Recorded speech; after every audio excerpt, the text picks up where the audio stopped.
अगर आपको हमारी वीडियो पसंद आए तो उसे लाइक, शेयर और सब्सक्राइब जरूर करें। नमस्कार दोस्तों, मैं श्याम वशिष्ठ और आप देख रहे हैं पीआर खोज। मैक्स हाइट में आरडब्ल्यूए पर निवासियों ने लगाया घोटाले का आरोप। जॉइंट डायरेक्टर संजीत कौर से मिलने पहुंचे स्थानीय निवासी। जॉइंट डायरेक्टर संजीत कौर को दर्ज कराई शिकायत। मैक्स हाइट में आरडब्ल्यूए पर स्थानीय निवासियों ने लगाए घोटाले के आरोप। इस पर स्थानीय निवासियों ने जॉइंट डायरेक्टर को अपनी शिकायत दर्ज कराई। उन्होंने कहा कि लगातार आरडब्ल्यूए द्वारा बड़े बड़े घोटाले हो रहे हैं और फिर हमारे ऊपर इसके खर्च के लिए दबाव डाला जाता है। स्थानीय निवासी जॉइंट डायरेक्टर संजीत कौर से मिलने पहुंचे। उन्होंने जॉइंट डायरेक्टर से मिलकर अपनी शिकायत दर्ज कराई है और आरोप लगाया कि लगातार आरडब्ल्यूए द्वारा घोटाले हो रहे हैं। हमें मेंबर बनाने से भी वंचित रखा गया है। इसी को लेकर जॉइंट डायरेक्टर से आज स्थानीय लोगों ने मुलाकात की। मैक्स हाइट के स्थानीय निवासी भूपेंद्र सिंह ने कहा कि उन्होंने आरडब्ल्यूए के खिलाफ अपनी शिकायत दर्ज कराई है। उन्होंने आरोप लगाते हुए कहा कि लगातार आरडब्ल्यूए में बहुत सारी अनियमितताएं मिली है, जिससे आरडब्ल्यूए के काम से संतुष्ट नहीं है। उन्होंने कहा कि जब दोबारा चुनाव हो रहे थे तो उन्हें मेंबर बनने से भी वंचित रखा गया है, जिसको लेकर अपनी शिकायत दर्ज कराने जॉइंट डायरेक्टर के पास पहुंचे हैं। मैक्स हाइट निवासी प्रताप धिल्लन ने कहा कि वे लंबे समय से यहां पर रह रहे हैं। पहले इस तरह की कोई दिक्कत नहीं मिलती थी, लेकिन अब तो आरडब्ल्यूए में मेंबर बनने से भी वंचित रखा जा रहा है। न ही किसी तरह का कोई हिसाब किताब दिया जाता है। अगर स्थानीय निवासी हिसाब किताब मांगते हैं तो उन्हें चुप करा दिया जाता है। ओपी अरोड़ा काफी लंबे अरसे से यहां पर रह रहे हैं। उन्होंने बताया कि यहां पर आरडब्ल्यूए में बहुत सारी अनियमितताएं हैं। पहले इस तरह का कुछ भी नहीं होता था, लेकिन अब बड़े बड़े घोटाले यहां पर हो रहे हैं। इसी को लेकर अपनी शिकायत जॉइंट डायरेक्टर के पास पहुंचे हैं और अपनी शिकायत दर्ज करा दी है। अब जॉइंट डायरेक्टर से निर्णय का इंतजार कर रहे हैं। जॉइंट डायरेक्टर रंजीत कौर ने बताया कि लंबे समय से यह समस्या चलती आ रही है, जिसको देखते हुए अभी जांच कर रहे हैं। चुनाव के लिए निष्पक्ष तरीके से कराने के लिए बात की गई है। पहले इनकी मैनेजमेंट कमेटी कोई और देखता था, लेकिन अब सदस्य बदलने के कारण ये दिक्कतें आ रही है, जिसके बाद अभी जांच की जा रही है। जांच करने के बाद ही इस पर कुछ निर्णय दे पाएंगे। ये मैटर है मैक्स साइट में जो इरेगुलरिटीज हो रही है फाइनेंशियल, उनको लेके मैक्स साइट आरडब्ल्यूए जो राई इंडस्ट्रियल राई एरिया में आती है, राई थाने के उसमें आती है अधीन में, इन्होंने क्या कर रखा है, फाइनेंशियल इरेगुलरिटीज बहुत चला रखी है।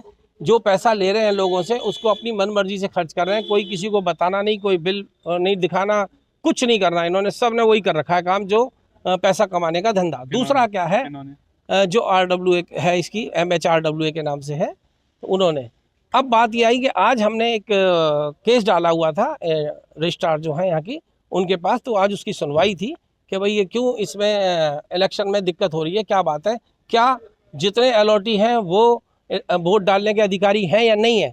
तो उस बारे में बोल रही थी कि अपनी मर्जी से अपने वोट बना रहे हैं, अपनी मर्जी से लोगों को अपॉइंट कर रहे हैं, अपनी मर्जी से वोट लेंगे, फिर दोबारा सेल्फ इम्पोज्ड एक एसोसिएशन बना के और आरडब्ल्यूए बना देते हैं। और जितनी फाइनेंशियल इरेगुलरिटीज हैं वो सब मैडम को बता दी गई है। देखते हैं अब डिसीजन क्या होता है। आज हम बरसात में भीगते हुए इसी वजह से आए हैं कि जिससे कि हमारे बारे में कुछ सोचा जाए और इस सोसाइटी की हालत को अच्छा किया जाए। क्या नाम है सर आपका? मेरा नाम भूपेंद्र सिंह है, मैं सोसाइटी में मैक्स साइट में रहता हूँ। मैं Pratap Dhillon max site D183 में रेजिडेंट हूँ। आज हम रजिस्ट्रार ऑफिस में आए हैं अपनी शिकायतों को लेके। और जो प्रेजेंट आरडब्ल्यू है, ये बिना मेंटेनेंस हैंड ओवर किए बिल्डर के साथ मिल के मेंटेन कर रही है। जो मेंटेनेंस चार्जेस थे बिल्डर के टाइम में ₹1.35 थे, ये तकरीबन ₹2 मेंटेनेंस अब ले रहे हैं। जो भी फाइनेंशियल डिसीजन है अपनी मर्जी से करते हैं, साइन कराते हैं, नीचे उनके ऑर्डर के लिए लिख लेते हैं। सारी इनकी फाइनेंशियल इरेगुलरिटीज़ हैं। लास्ट तकरीबन 1 वीक पहले रजिस्ट्रार ऑफिस से के ऑर्डर हुआ था कि मेजर फाइनेंशियल डिसीजन, कोई भी मेजर डिसीजन नहीं लिए जाएंगे। उसके बाद भी ये खर्च किए जा रहे हैं। जो बिल्डर का काम था, जो बिल्डर छोड़ के गया था, बिना मेंटेनेंस हैंड ओवर किए इसको किए जा रहे हैं। जिस तरह के वहाँ हमारे टॉप पे सभी टावर्स में सोलर गीजर्स लगे हुए थे, जो जिसके बारे में बाकी डेफिशिएंसी के बारे में एक केस रेरा में अभी भी पेंडिंग है, इन्होंने उसको उतरवा दिया है।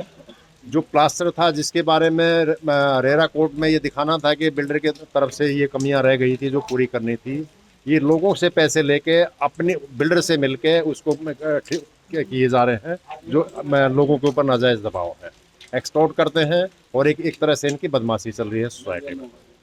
तो आप क्या चाहते हैं सर? हमने रजिस्ट्रार ऑफिस में कंप्लेंट की है, अपने ग्रीवेंसेस बताए हैं। अभी देखते हैं यहाँ से क्या डिसीजन आता है। मैक्स हाइट के लोग आए थे, उनकी हियरिंग थी आज। तो इसमें मेनली वैसे तो लॉन्ग टाइम पेंडिंग इशू है इनका कि जो हैंडओवर है वो प्रॉपर नहीं हुआ है, लेकिन हमारा ऑफिस जो देखता है वो मैनेजमेंट ऑफ सोसाइटी देखता है उनके इलेक्शन। तो अभी उनका इलेक्शन का भी मुद्दा है, तो उसमें डेमोक्रेटिक तरीके से इलेक्शन होने चाहिए और सारे जो भी मेंबर्स हैं, जो ओनर्स हैं फ्लैट के, वो सारे उसमें मेंबर होने चाहिए और इलेक्शन का इलेक्शन में वोटिंग राइट भी उनको होना चाहिए।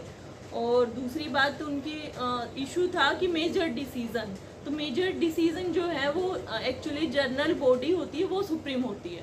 तो उसमें उनको डिस्कस करके हमें बोला भी है, रिटर्न में भी उनको डायरेक्शन देंगे कि जनरल बॉडी की मीटिंग में डिस्कशन के बाद ही, अप्रूवल के बाद ही वो कोई भी जो भी मोटे एक्सपेंसेस हैं या मेजर डिसीजन है वो उसमें लिए जाएं। तो यही उनके 2-4 इशू थे। कुछ उनके हैंडओवर के जो इश्यूज हैं वो रेरा में उनके चल रहे हैं, डीटीपी देखेगा, जो हमारे परव्यू में नहीं आते हैं। तो शिप का भी इशू था, तो उसमें भी हमने डायरेक्शन उनको देने वाले हैं कि सबको राइट होना चाहिए, क्योंकि वो एक रेजिडेंट वेलफेयर एसोसिएशन है जिसने भी फ्लैट लिया है और जो मेंटेनेंस पे कर रहा है उसको राइट होना चाहिए इलेक्शन। प्रकाश अरोड़ा, मैं मैक्स साइट में सी 162 में रहता हूँ। यदि मैं पहले RW में ठेकेदार के पद पे था, वहाँ फाइनेंशियल इरेगुलरिटीज को देखते हुए और मेरे को भी कोई भी वो ना देखते हुए मैंने उस पद से रिजाइन कर दिया था।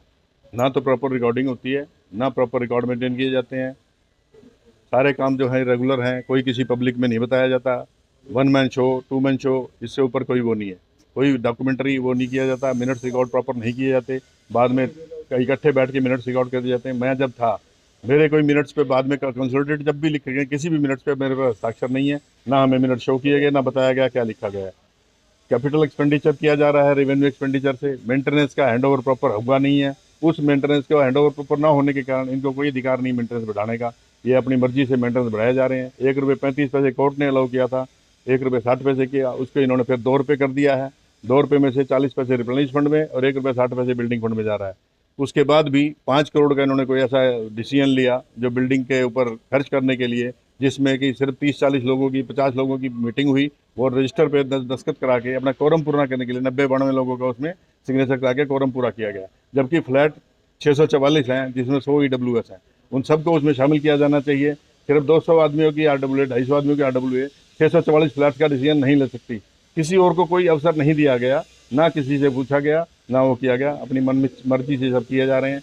इसी बातों को बताने के लिए ये रजिस्ट्रार ऑफिस में आवाज आए थे और रजिस्ट्रार ऑफिस में मैडम को हमने अपने दुख से अवगत कराया है। अब वो जो निर्णय देंगी वो सिरोधारी है, जैसा भी होगा। जब आपने रिजाइन दिया था, मैंने रिजाइन राइटिंग में किया था और इनको बताया था कि मेरा रिजाइन की कॉपी कंसर्न ऑल बैंक्स में और रजिस्ट्रार ऑफिस को भी सूचित की जाए और पब्लिक डोमेन में भी डाली जाए, ताकि आपने कहीं शिकायत की थी इस बारे में? नहीं, मैंने इस बारे में कोई शिकायत नहीं की कि मैं उस पर रिजाइन करने के बाद मैंने इनको अपना लेटर दिया और जब इन्होंने 1 महीना मैंने वेट किया कि जनता में बताएंगे, इन्होंने जनता में नहीं बताया, तो मैंने अपने पर्सनल व्हाट्सएप से ग्रुप से जनता को इन्फॉर्म किया कि मैंने इस डेट से रिजाइन कर दिया है और मैं अपनी किसी भी लाइबिलिटी से मुक्त हूँ, मैं इनके किसी भी कार्य की जिम्मेदारी नहीं लूँगा। ये इसके बाद मैंने उनके पार्टिसिपेशन छोड़ दिया। पोस्ट पे था, लेकिन मेजोरिटी ऑफ द चेक्स इन दोनों द्वारा, प्रेसिडेंट और सेक्रेटरी द्वारा साइन किए जाते थे। तो मेरा कोई भी क्वेश्चन होता था कि मैं ये क्यों कर रहे हो, ये क्यों कर रहे हो, तो इनके पास कोई जवाब नहीं था, तो उसको जवाब ना देने की बजाय खुद साइन करके भेज देते थे।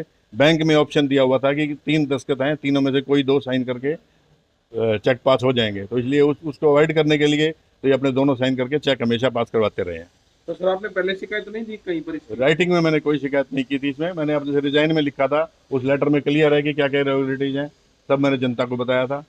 अब उसमें जितने भी पॉइंट्स थे, जिस टाइप की रेगुलरिटी, 1 मैन शो है, डेमोक्रेसी नहीं है, सारा कुछ है, सब उसमें लेटर में लिखा हुआ था। PR खोज के लिए रणबीर रोहिला के साथ श्याम वशिष्ठ।